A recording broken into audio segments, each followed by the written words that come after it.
మీ పేరు సార్? ఎర్రంచెట్టు రాఘవయ్య అండి. ఏ గ్రామం అండి ఇది? నాగవరం గ్రామం అండి. మండలం? కోసూరు మండలం అండి. కోసూరు మండలం, పల్నాడు జిల్లా. పల్నాడు జిల్లా. మీరు వేసిన రకం ఏంటండి ఇది? ఈ రవి సీడ్స్ వాళ్ళది ఠాగూర్ అండి. ఠాగూర్ 3979. 3979 అనేటువంటి రకం. ఎట్లా అనిపించిందండి మీకు ఈ రకం? నేను గత 4 సంవత్సరాలు చేస్తున్నానండి. ఫస్ట్ వసుంధర వేసాను, నేడు వెంకీ వేసాను. ఆ రవి సీడ్స్ వాళ్ళకి మాకు చాలా అనుభవం ఉంది. వాళ్ళ దగ్గర చాలా నేర్చుకోవాల్సి ఉంది.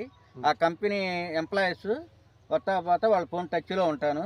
వాళ్ళ సలహాలు సూచనల ప్రకారం నేను మందులు వాడుతున్నాను. నా చుట్టుపక్కల పొలాలు నల్లి వచ్చిపోయినా కానీ నాది 6 ఎకరాలు ఇవంతున్నది. వాళ్ళ సూచనల ప్రకారం అది మొత్తం నల్లి అది అటు పక్క ఇటు పక్క చుట్టూరు నల్లిపోయింది. 6 ఎకరాలే వచ్చేవాళ్ళు పోయేవాళ్ళు కూడా మొత్తం బాగా రిజల్ట్ ఉంది, చేను బాగుంది ఇత్తను అని అన్నారు. ఏకాసదరంగా ఒకటిగా ఉంది. ఎట్లా అంటే మీకు కాపు అది ఎట్లా అనిపించిందండి? కాపు చిక్కగా ఉందండి, కాయ సైజు ఉంది, ఆకు మాత్రం పచ్చదనం తేజస్వినిగా ఉండి అవును మంచి వర్ణంలో ఉంది. ఇప్పుడు ఈ ప్రాంతానికి ఈ రకం సూట్ అయింది అనుకుంటున్నారా? అసలు మాది ఇక్కడ మొత్తం సుమారు 20-30 ఎకరాలు ఇత్తనాలు దొరక్క వేయలేదండి. అదే ఇత్తనాలు ఇస్తే మా ఊరు రుద్రాభద్ర అద్దరిపాయంతో ఇదే ఉంటుందండి.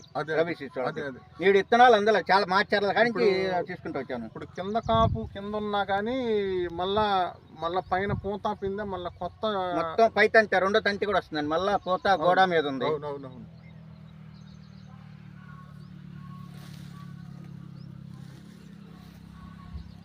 కాయ రంగు అది బాగుంది కదండి? బాగుందండి. ఇప్పుడు మన ప్రాంత రైతులకి ఇది ఏమని చెప్తారా?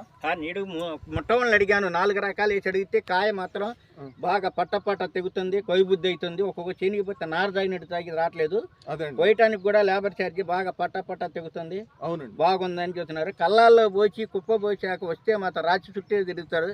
ఈమని ఏదైనా ఒక 400-500 పెంచే కొంటా ఉంటా. Deluxe quality. డీలక్స్ కింద అదే సన్నాలలో డీలక్స్ క్వాలిటీ. ఓకే రాఘవయ్య గారు, నమస్తే అండి.